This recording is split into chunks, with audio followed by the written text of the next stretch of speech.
let's make some keto pizza crust. Now, I got this off of Pinterest and found that's lowcarb.com from that. In a large microwave bowl, get 2 cups of mozzarella cheese, 1 cup of Parmesan cheese, and 4 ounces of cream cheese.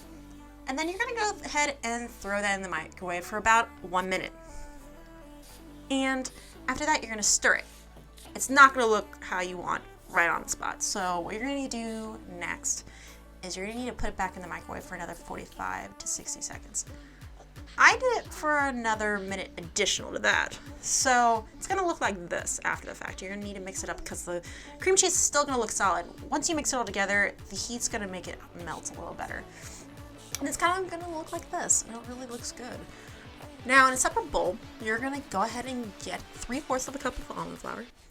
You're going to go ahead and get 3 teaspoons of baking powder.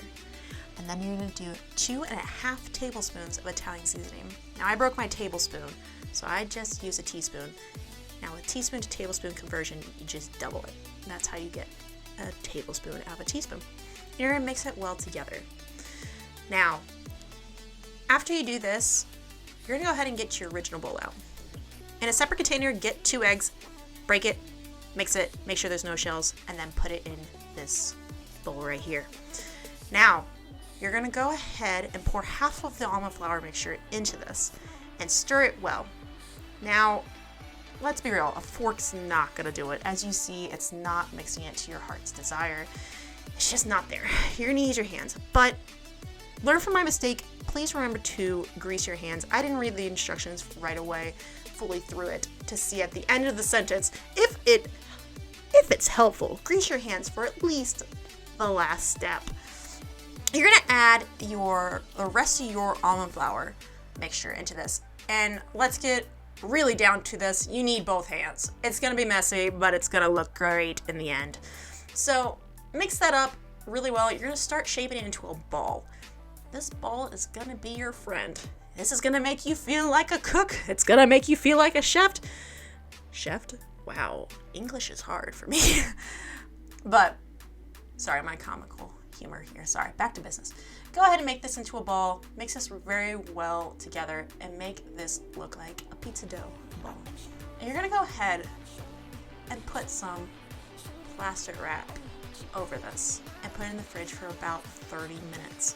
Now, in the meantime, go ahead and preheat your oven to 425 Fahrenheit. Now, go ahead and get a pizza pan. Grease it up with some butter. You can even use some parchment paper instead of a pizza pan. And go ahead and roll out the dough to 1/4 of an inch thick onto this pan or parchment. Now, I'm not really paying attention to see if it's exactly 1/4 of an inch. You go to how you feel looks best. You can make a square pizza, you can make a circle pizza, you can make a triangle pizza, whatever your desire is. Now for me, I just used the pizza pan, I greased it up, and I put the crust and rolled it out. And made sure I had my hands greased ahead of time. Now in a separate bowl, I'm gonna go ahead, while the crust is cooking, I'm gonna make some pizza sauce.